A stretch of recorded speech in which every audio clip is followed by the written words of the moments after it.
Yo, what is going on YouTube? It's your man DP. Welcome to my YouTube channel, and today we are gonna be reacting to a video by Donut. This is RX7, everything you need to know up to speed. As you know, I've been doing a lot of these reactions on Donut lately. I've been doing it over some of the JDM cars. We did the Civic, the Supra, and the GTR, and now we're doing the RX7. So hope you guys are doing good, hope you guys are doing well, and without further ado, let's get right into the video. Portable, sleek, and light as a feather, it burst onto the scene Uploaded 6 years ago. Recovering from the gas crisis. Kinda Almost old. 40 years later, you can still find it tearing up tracks and endurance races around the world. For many cars, you can describe the engine's sound with a word like hum, purr, roar. Today we're here to spend time with an iconic car whose engine noise could best be described as a barrel of angry bees. Not the bees! This is everything you need to know to get up to speed on the Mazda RX-7. The RX-7.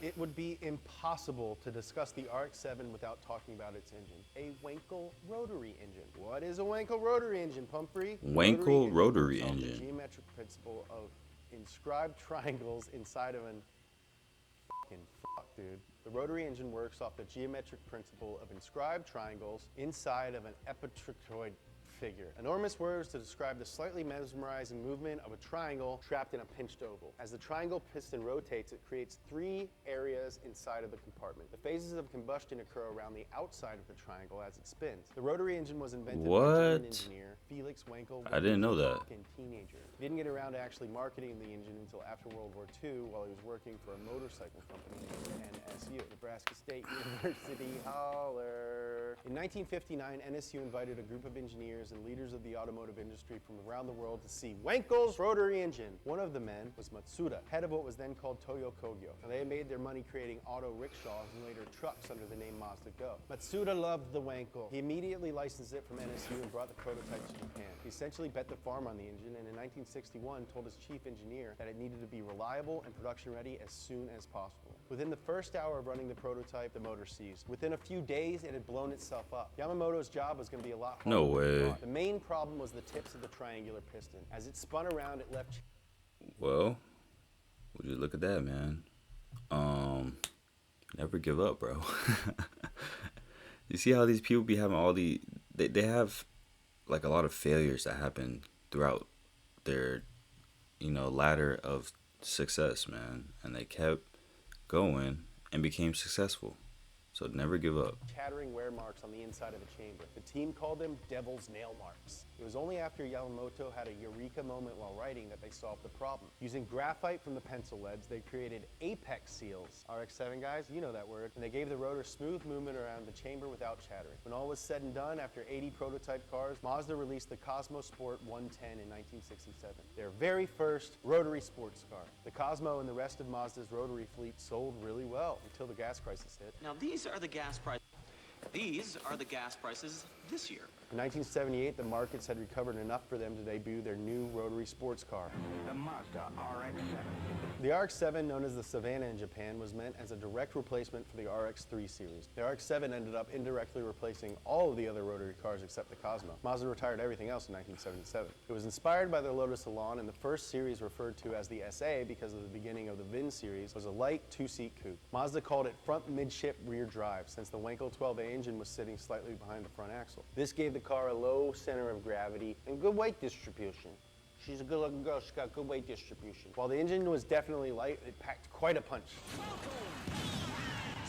The RX-7 could go from 0 to 60 in 9.2 seconds and ran at 100 miles an hour at 6,000 RPM. Unlike a normal reciprocating engine, the rotary needed to be driven to redline on a fairly regular basis. Mazda actually recommends running it to redline in order to both clear out the carbon deposits and to keep the oil at the right temperature and viscosity. Now that's what I'm talking about. And what kid from the 70s and 80s couldn't get behind a car with pop-up fucking headlights? Come to think of it, I'm still behind anything with pop-up headlights. All 3 series of RX-7s were Pop-up headlights, with yeah. an FB name attached to Series 2 and 3. Series 3 saw the introduction of the 1.3-liter 13B engine. The RX-7 was already becoming a darling of the club racing level. It was fast and very light, and it handled beautifully, as long as you had fuel in the tank, because if you had an empty tank, it would spin.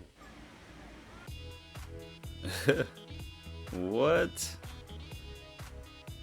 In 1985, the year I was born, Mazda redesigned the RX-7 for my birthday, and the second generation was born. This time, they took inspiration from the Porsche 944, and the FC RX-7s were closer to a touring car with sports car highlights than the first-gen pure sports car. The Series 4, produced from 1986 to 88, came standard with the 13B DEI engine, with a turbo version available with 189 horsepower. Mazda also finally got around to upgrading to rack and pinion steering, which greatly improved what could politely be called its tendency to oversteer. It also traded out the clunky drum brakes for discs, and the Series 5 inched up the horsepower to 160 and finally to 200 with the introduction of the Turbo 2, the coolest car in Initial D.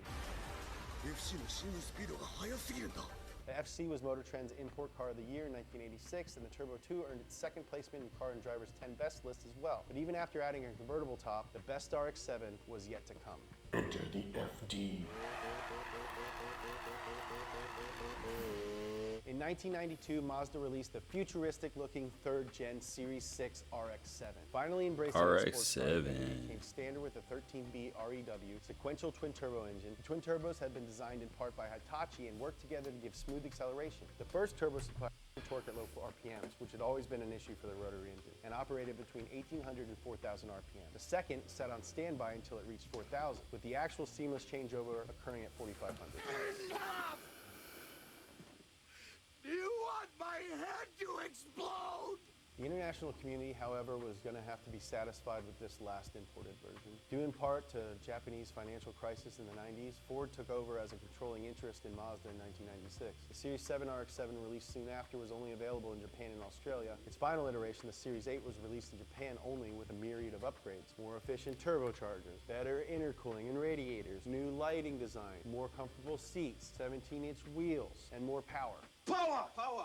But alas, they were not for us. Mazda did introduce the RX-8 in 2003, and we got it. For many Mazda fans, the heavier, less sleek, and less powerful RX-8 was no substitute for the legendary RX-7. The engine was more fuel efficient and had better emissions ratings, but at the cost of less torque, problems with failure on the apex seals, and in some cases on the first-gen cars, total engine failure. Even increased fuel efficiency couldn't save the RX-8 from the economic crash of 2008, and it was retired in 2012. While the RX-7 is no longer in production, it has left a lasting impression in the automotive world and in all of our Bring it cars. back. The RX-7 was Bring back the RX-7. 24 hours Le Mans endurance race, from its first missed by a second to qualify in 1979 to its eventual 1991 dominance with the iconic 787B, still one of the most beautiful cars to grace the circuit. The RX-7 dominated the IMSA GTU series for 10 solid years, from 1982 through 92, and won more IMSA races than any other model. It even made an appearance in 11th place at the World Rally Championship in 1981. Not bad for a car 3/4 the size of a Corvette with an engine prone to backfiring and burning through apex seals. Every few years, Mazda teases us with news of a new rotary or a new RX-7, but so far they've not returned to the classic. Here's hoping that one day they'll make it efficient enough to pass new emission standards and still retain the pure fun of the old. This is everything you need to know to get up to speed on the Mazda Hey man, RX-7. Please click that'd be subscribe, fire. comment down below. That would be really fire. Hope you guys enjoyed that video, man. The RX-7, bro. Man, I remember getting in that car on Need for Speed Carbon, and I won it from beating Bushido, I think was the dude's name. It was like he was like one of the bosses in the game, and if you beat him, you get his car, and he had the RX-7, bro. And that's when I like fell in love with the car. I was like, yo, this car is fire. But hope you guys enjoyed that video, man. If you guys did enjoy it, please make sure you like and subscribe. I'm gonna leave the link to the original video in my description, so you guys go ahead and check that out, and have a good rest of your day. Peace out.